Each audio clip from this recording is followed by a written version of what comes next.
playing some standard, playing some legacy. Yeah, I think the standard format is really wide open right now, and if you know your deck inside and out, I think you could do really well. Yeah, for sure. Yeah. All right, so on the right we have Clay with his Barely Boros deck. Leads off with a turn 1 Stormcloak Noble. Definitely the draw he wants. He either wants a Noble on turn 1 or he wants a Rakdos Cackler. I think that's just his best draw by far. John just plays a Sunpetal Grove and passes the turn. Ken Olson tweets in, not doing the math right to draw in New England is called the Dustin Taylor effect. Yeah, I believe it. That's true. Dustin Taylor, multiple 9th place finishes at SCG Opens, various PTQs. Epic tilt-offs after the tournament. Sure. All right, so a second Noble by Clay. So he's putting some pressure on there. Next turn, threatening some more damage. Let's see if John has a turn 2 play. Ooh, in the form of Cavern of Souls. I think he really wants a Farseek here, and he does have it. Yep, just build up his mana base, try and drop a stopper like a Restoration Angel. Obsidian Ghost Council would be phenomenal. He's probably going to get a Godless Shrine here. What's he have, a Temple Garden already?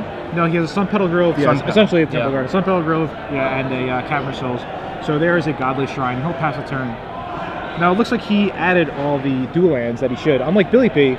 So if you guys are looking at Billy P's deck list and you don't see any Stomping Grounds, that's because he did not know Stomping Ground was legal. Yep. He asked his friend what he should add from the new set. His friend said nothing, so he added nothing. So Billy P is not playing any Stomping Ground. Not even one. And he still made top 8 with his John deck. Yeah, nice Garrick Primal Hunter. Nice triple green. Yeah, that's actually true. He was mana host. Yeah, one match we watched. Yeah. He was. All right, so both Nobles are attacking. So one's becoming a 3/3, the other one is a 2/2, and Clay played his third land in form of the Clifftop Retreat and just passes the turn. So this probably signifies that he definitely has some burn in his hand. Maybe a Boros Charm, maybe a couple of Searing Spirits in his hand. Yep, now interesting to note, Dan Walton, no Brimstone Volleys in the whole deck. He cut those, they were by far the worst burn spell. He cut those for Boros Charm. Okay. That's pretty interesting. So 2 different Boros deck. In the top 8, Dan Walton and Clay on the screen right now.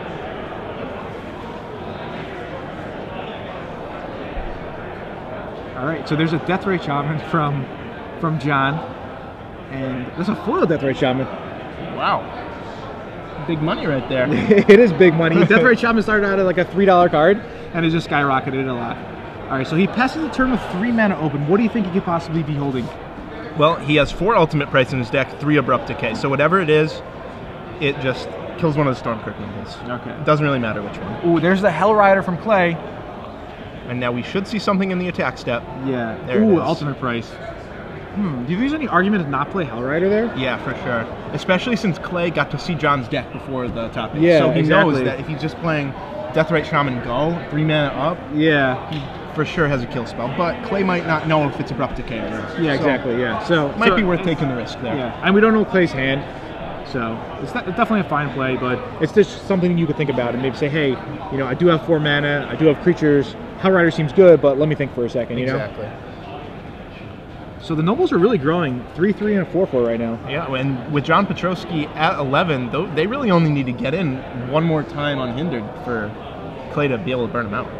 Yeah, and I mean, if Clay has one of his Zealous Conscripts in hand, John goes for a big threat here, say a Thragtusk or whatnot, and all of a sudden, boom, Zealous Conscripts, game's over. Exactly, 2 Zealous Conscripts in Clay's deck. Yeah. So John does have a Thragtusk in hand, but instead he's playing a Lothlet Troll. Do you think he is playing around Zealous Conscript, like he's worried about it? He might be. He might also just have another Ultimate Price in his hand, too. Yeah. I mean, even if he has Zealous Conscript, it wouldn't necessarily be gain. It would be really bad for him. Yeah, the Deathrite would have to jump in the way of a Thragtusk. I mean, actually, it wouldn't even, right? It would be 3. Well, it wouldn't have to. 9. It's pretty risky not to. 3, 7, 10. He would have been out. Yeah, he would go down to 1. Yeah, yeah, that doesn't seem good. I mean, I guess he wants to be able to use Deathrite Shaman here. He could always remove Clay's Hell Rider. Exactly. It's tough to see Clay's Graveyard, but there is a Hell Rider in there that got killed last turn by Ultimate Price. Yep, right now there's a sorcery, an instant, and a Hell Rider, a creature. So Tarmogoyf would be a 3/4, and more importantly, Deathrite Shaman can only gain 2 life. Yes, exactly. No land to gain any extra mana as well. So there's land number 5 for Clay. He plays it pre-combat, so I would probably hold it unless I had a play, because you want to give your opponent as less information as possible. Sure, yeah. if you don't play, he might think you just have a ton of burn spells in his hand, chump block when he doesn't need to, something like that. Let's see what Clay's going to do now. So he just swings in with both nobles. I think if I was Clay in the dark, not knowing his hand, I definitely would hold him out. It's just a small play that he could possibly adjust, but we'll see what happens. Lothal Troll is getting in front of the 3/3, and I guess he's going to ultimate price the 4/4 Yep, looks like it. The ultimate price comes down. Let's see if Clay has any effect here. And there's a Boros Charm. Yeah, I really dislike this play as well. John knows that Clay has Boros Charm in his deck. Why not ultimate price before blocks? Yeah, no reason not to. You at least get the knowledge. Yeah, so right now he would have just saved 1 point of damage, which could be relevant. And Clay's going to follow up with a Rakdos Cackler. And then he's passing the turn. So Clay with 1 card in hand, but an army of creatures. I think maybe John knows that he made a small misstep there. Nope, hopefully that 1 life won't cost him. You never know. Against a red deck, it always could. There's a Thragtusk by John, so John's going back up to 12 life here.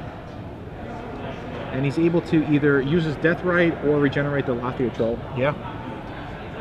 No creatures in the graveyard still. Oh, no. He's only the Hell Rider. Still has the Hell Rider. Yeah, just the Hell Rider. It's tough to see off screen, but there's a Hell Rider and a Boros Charm in Clay's graveyard compared to a Farseek and double ultimate price in John's yard.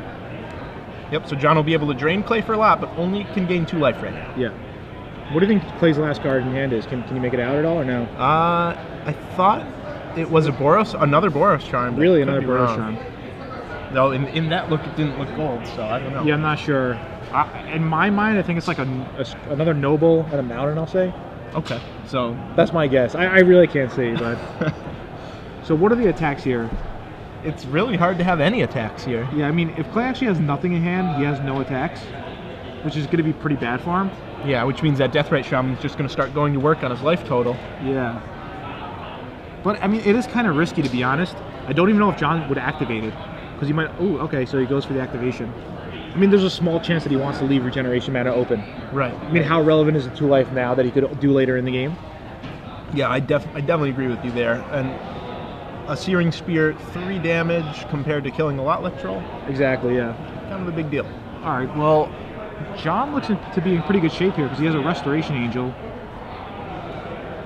I think John doesn't really have too many good attacks. I mean, he could swing in with Thragtusk, but it kind of turns his hand face up. And also, I mean, Clay could just block and then John would have to main phase. Actually, yeah, attack with Thragtusk. There's no reason not to. Yeah. And he does just that. Most likely this game is going to go a few turns of attacking with Thragtusk before Clay builds up the forces to attack. Well, I mean, I think Clay should actually just block with his 5/5 Noble. Just trade right now? I apologize, with the 3/3 Noble. Right. Yeah. That one makes a lot more sense than the 5/5. Yeah. All right, main phase Restoration Angel. Yep, I like that it's main phase. Yeah. Very smart play by John. I think Upkeep might have been better, though. What do you think? Yeah, definitely slightly better. It also lets Clay do something at the end of the turn. Maybe he messes up. Yeah, exactly, yeah.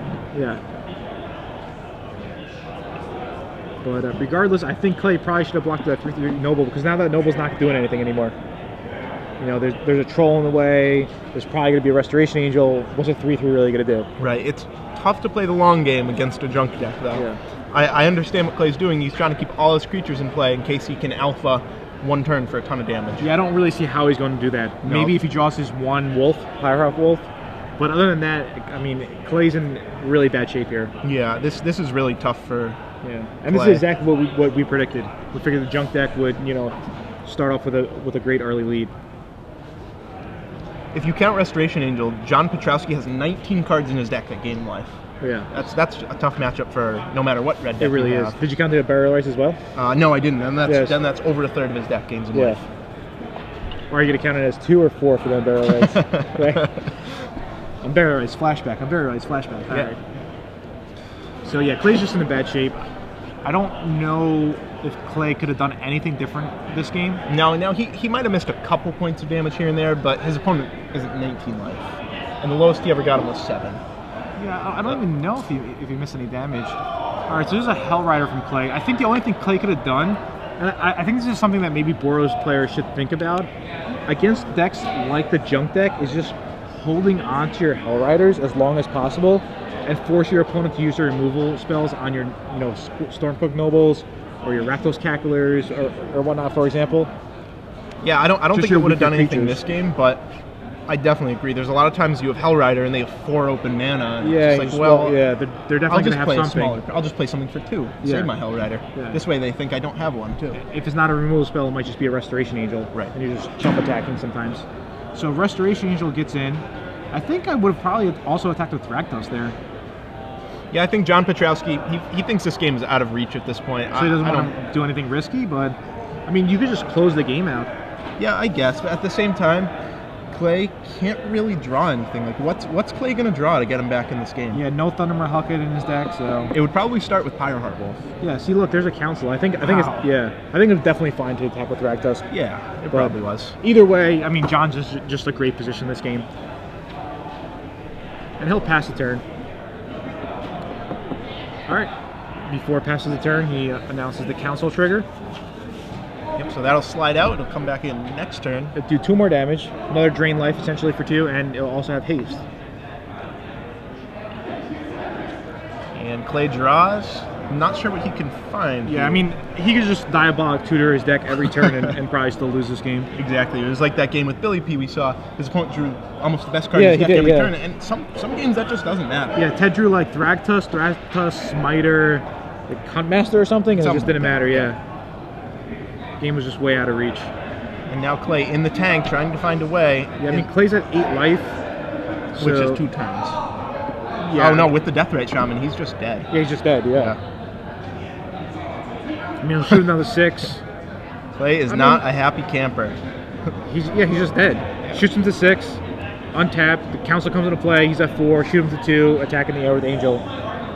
So, I mean, I think Clay's only play is turn all his guys sideways and then pack up his cards. Hope John messes up. Yeah. Hope John maybe blocks with the Deathrite Shaman. Yeah. So I guess in response, Deathrite Shaman is getting used. I don't really know why. Yeah, I mean, John Maybe read the John S. thinks that. Oh no! Oh, that was end of turn. Okay, so Clay's just dead. Yep, he sure is.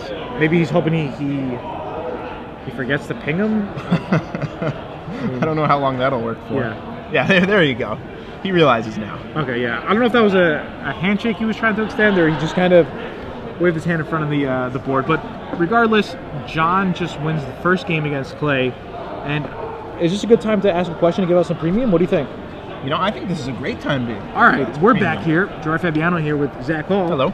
So we saw a bunch of decks. Yep. What do you think your favorite deck was? In the whole tournament? Yeah. Well, I think it was probably a deck with a lot of mountains in it. I really like not Josh Cho's deck. I misspoke. Rich Wynn's deck. Rich Wynn deck. Yeah. All right, awesome. My favorite deck was Anthony Lowery's deck. Oh, that was pretty good. He was playing a blue-white-red aggro deck. Yep. All right. Not quite Flash. Not quite Flash. And in his deck, he could gain infinite life, okay? I want to know what 3 cards he needs to gain infinite life with. Right. Now, just so you guys know, there are a couple substitutions. Sure. But But- any 3 would do. Any 3, they're the 3 that are most commonly used. The 3 most common ones. Yeah. Yeah, I like that question. So tweet in at SCG Live/SCG Premium. Yeah. Now make sure you guys have this hashtag Yeah, right hashtag there, SCG Premium. SCG Premium. If you want to do SCG Live as well, that's fine. We'll see it on our Twitter account. Not a problem. But make sure it goes to SCG Premium so we could pick the winner. Make sure that's before the quarterfinal matches are over. That's the only way it'll be counted. It's going to be 3 months of premium. And then premium. tomorrow we're going to do 6 months, and then we're going to do a year premium as well. So just the 3 Exactly. cards in standard, you can get infinite life. That's pretty cool. You want to give him a hint? That's a pretty tough question. No, it's not tough. It's not tough? It's all these cards are in Anthony Lowery's deck. So, Okay, So there if you we want, go to There we go. StarCityGames.com, look at the top 16 deck list. You won't see Anthony Lowery because he actually started off 6-0 and then 0-3. Yep.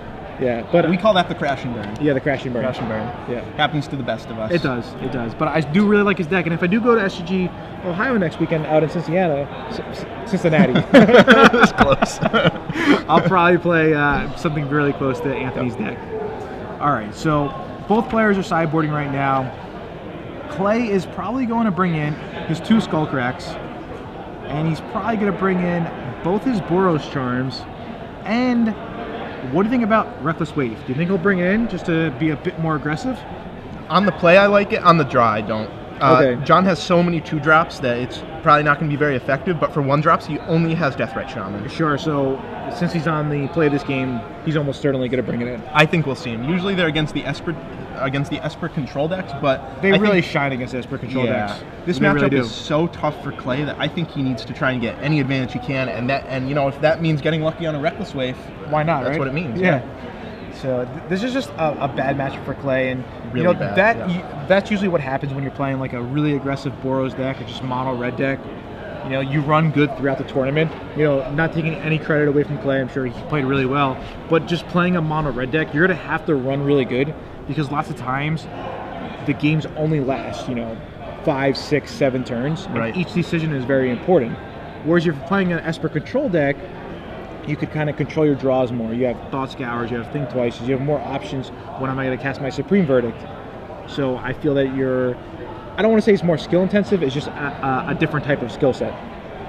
It is, yeah. And I mean, I understand your point about these red decks where eventually you're going to run into this deck that's just a really bad matchup. Bad matchup, yeah. And if you're Esper and you run into a bad matchup, there are usually some sideboard cards. Exactly, If you're red, there really aren't that many sideboard cards to beat a Thragtusk. Yeah, it's Skullcrack. tough. Skullcrack does kind of, but it's just not that good. And the thing I'm That's kind of the problem. noticing is that no one's really playing Skullcrack main deck. Right.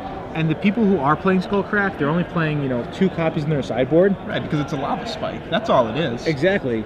And there's less and less Sphinx's Revelations, and there's less and less Thragtusks. But I wonder, is there less Skullcracks because there's less Thragtusk? Maybe if people are still jamming 4 Thragtusks and 4 Sphinx's Revelations in their deck, will people have to, you know, main deck Skullcrack? Yeah, well, see, the problem with that is when you play against a non-life gain deck, you're just playing Lava Spike, and that card is not good. Sure. Boros Charm, at least, it's a Lava Spike, but at least it has some versatility. It can at least be a combat trick. And it's kind of interesting, speaking of main deck Sphinx Revelations and having 4 Thragtusks, Reed Duke played the Band Control deck. He was one of the pioneers of the Band Control deck. And I walked around, and I did not see a single Band Control deck out of 321 players. I mean, I'm sure I didn't see everyone's deck, but the top tables, the middle tables, on my break, the bottom tables, there was just no Band Control whatsoever. Yeah, And it's fallen so far out of favor. yeah, I guess it's just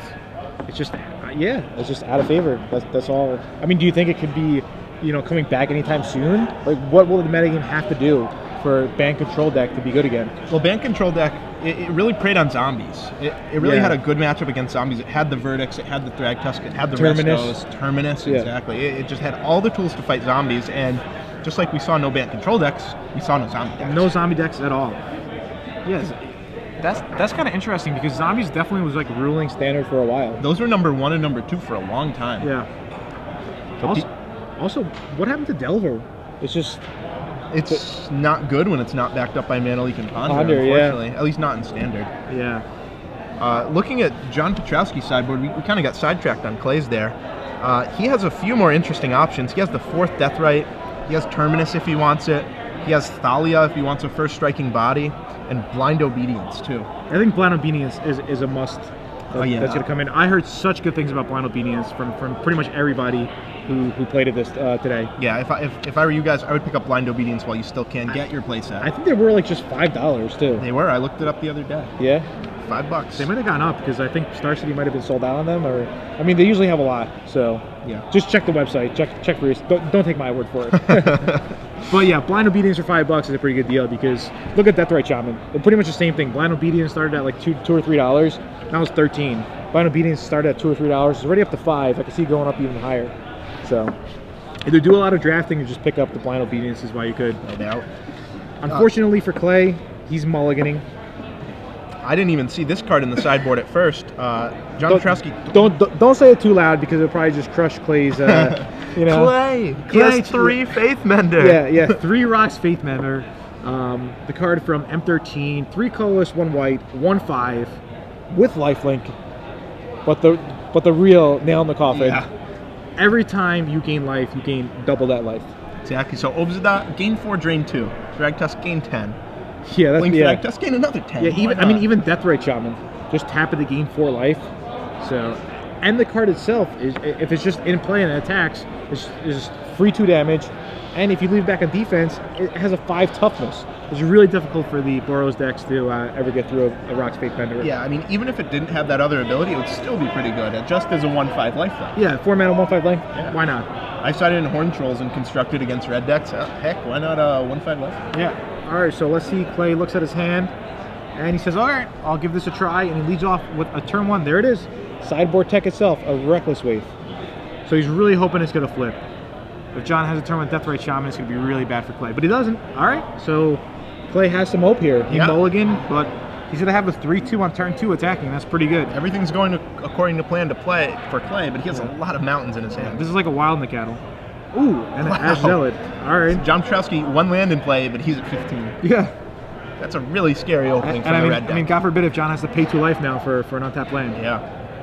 It looks like he doesn't. I believe that's isolated. Yeah, Isolated Chapel. I think he's going to Farseek here, but he also, does he have an ultimate price? He has an ultimate price. Okay, so I think he can't Farseek. I think he just hacks the ultimate price, the Reckless Wave, save some damage here. Yeah, the only other option is if the Farseek sets up 2 spells on his next turn. Yeah. But even so, I think you just have to kill the Reckless Wave now. Yeah, he does just that during his main phase. All right, and Clay draws his card for the turn. He swings in for 2 with the Ash Zealot. So John falls to 13. Let's see if Clay has a play here. There's a Sacred Foundry, but nothing. Yeah, that's really going to be bad for him. Yeah, it looks like Clay kept a mana-heavy hand, and his first 2 draw phases were lands. Okay, so, yeah. Pretty tough for him here. Yeah, I mean, it's tough for Clay to mulligan down to 5. It might just be some bad luck on his side. So John's pondering his options. I definitely saw a Farseek last turn, so I mean, even just playing land Farseek and threatening a Thragtusk next turn is really powerful. Yeah, 1 Thragtusk in this game where Clay's on 5 should put it away. Yeah, I mean, a Thragtusk negates like a Searing Spear and a Pillar of Flame, for example. That might go to the head. All right, so there's the Farseek. So John lays a Godless Shrine tapped, so he doesn't want to pay the 2 life, no need to, and a Farseek's going to fetch up an Overgrown Tomb. Yep, so John Pietrowski next turn will have access to 5 mana while Clay just has a 2/2 first strike. Yeah, I mean, you never know. Clay could just draw a Hellrider right here, slam it down, get him for 7 points of damage. Exactly. A Hellrider would be a good draw. Boros Reckoner would be a good draw. Anything with haste even is fine. Slayer's Stronghold is fine. Yeah, definitely. He has a lot of good draws in his deck. He's not out of it yet. All right, he draws for his turn, and can't make out what it is. It looks like a spell, though. Yeah, definitely not a mountain. All right, so Ash Zealot deals another 2 points of damage, knocking John down to 11 life. All right, there it is, a Boros Reckoner. All right. That's exactly what he drew. That's exactly what he needed. Now he has 5 power to his opponent's 11 life. That's really something. I mean, this is still going to be really bad if John plays a Thragtusk here. But instead it's an Abrupt Decay. All he has is Abrupt Decay. So I mean, the Ash Zealot will continue to get in. Yeah, but it's still bad for Clay. I mean, it's not as bad as a Thragtusk, but he kind of needed that Boros Reckoner. Yeah, he really did. If it was an ultimate price, that would be okay, because that could only take out the Ash Zealot. Sure. And there is a Blind Obedience. Okay. So a sideboard card that John boarded in. And Clay will draw for his turn. And was that Noble? Stormkirk Noble. Yeah, that's what it looked like to me. Not great. Not very 5. good. All right, so John falls to 9, but that Blind... Wow, you know what's awesome? Rock's Faithbender with Blind Obedience. Wow. Game 2, drain 1? That's pretty... That is really good. All right, so John finally draws his 5th land, and it's a Temple Garden, and it's bad news for Clay because it looks like that John has a Thragtusk in hand. And yeah, so John's essentially going to gain 3 life this turn. You have to pay 2 for the Temple Garden. Thragtusk gain 5. Yeah, and more importantly, put a 5/3 blocker in the way of these creatures. Yeah. So Clay's really going to need his Zealous Conscript here. So we have an update from another match. Sure. Rich Wynn has already defeated Paul Brown. Naya Zoo takes down Naya Humans. We predicted that as well. So far we're doing a good job with our predictions. Yep, we're 1 for 1, and John Pietrowski on the verge of taking this one home too. All right, there's a Searing Spear. There's another Searing Spear, and there's 3 points of damage. So John falls to 9. Noble grows, but Clay just had to get rid of 2 Searing Spears to deal with the Thragtusk. Exactly. So 2 for 1 plus. His entire attack that turn was negated by the life gain. We'll see what John Pietrowski can do with this turn. Smiter, and he's going to use the Blind Obedience, I hope?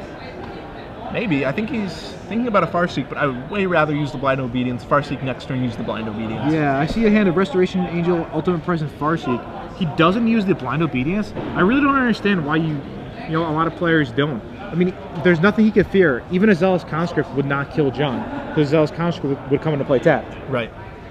And John would just fall down to 2 life, essentially, because he would have used the Blind Obedience. Yeah, I mean, I can understand keeping up the Ultimate Price, but really, I think it's pretty clear that Clay is almost out of gas here. Yeah. His last play was a Strong. Yeah, exactly. And he didn't take Thrag Tusk when he had the chance, so he doesn't have it. I think players are not really using Blind Obedience to his full potential. You really want to get every ounce of value at this stage of the game. Yeah, that's why it's in your deck. I mean, sure, it's nice your opponent's creatures come to play tapped, but nobody played the other card. All creatures come to play tapped or whatever, you know? All right, so Billy P also wins 2-0. So far we're probably going to be three in a row for our predictions. It's looking like it, unless Gereffi can pull off an upset here, have a miraculous draw from the top of his deck. Do you think there's a chance John forgot about the Blind Obedience, or do you think he was like just really worried and wanted to leave open Ultimate Price? No, I think he was playing safe. I watched John play a match on my break. I was impressed with his play. Okay. I don't think he forgot. Sure. So John has a Restoration Angel, a Farseek, and an Ultimate Price. I mean, I think this play's kind of straightforward here. I think I would just play Farseek, gain a life, pass a turn, and the next turn just continue to use Blind Obedience and eventually play Restoration Angel, start attacking for 4 and whatnot. Yeah, just get out of the danger zone. Build up your mana so you can use Blind Obedience on every spell. Yeah, on everything, yeah. So there's a Farseek. No Blind Obedience. Why is he not using Blind Obedience? I don't know. Maybe he wants to keep up Ultimate Price plus Blind Obedience, no, but that doesn't make any sense. Yeah, that's just... I'm almost certain he forgot last turn and this turn as well. Wow. Strange for a card he's been playing with all day. Yeah, I mean, you know what? They did play 9 rounds. This is the 10th round. It's been a long day for them. Long day for everyone, pretty much. And I could definitely see him just forgetting. I don't see any other line that, you know, he's decided to take not to use Blind Obedience. Right, unless he's Ultimate Pricing right now, in which case, sure. But I don't think he's Ultimate Pricing. Yeah, I think you just want to hold the Ultimate Price for... something scary. Yeah, sure. I mean, there's nothing even scary he could really play. Because John could have been at 11 life. He had two shots at the Blind Obedience. Yeah, no haste creatures are scary. Maybe he's trying. Maybe he's worried about a Stone Right potentially. Yeah, that's such a corner case. Wouldn't even really do too much. No. Anyway, Clay plays land number 5, passes the turn. John draws another Restoration Angel. Okay, so right now John just wants to start to attack with a Lockstone Smiter, and this game is just pretty much over.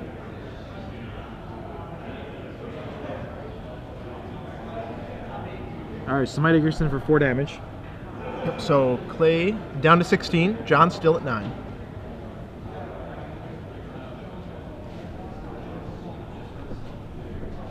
And I think he's just saying go. He's going to sit on his resto. Yeah, he definitely is.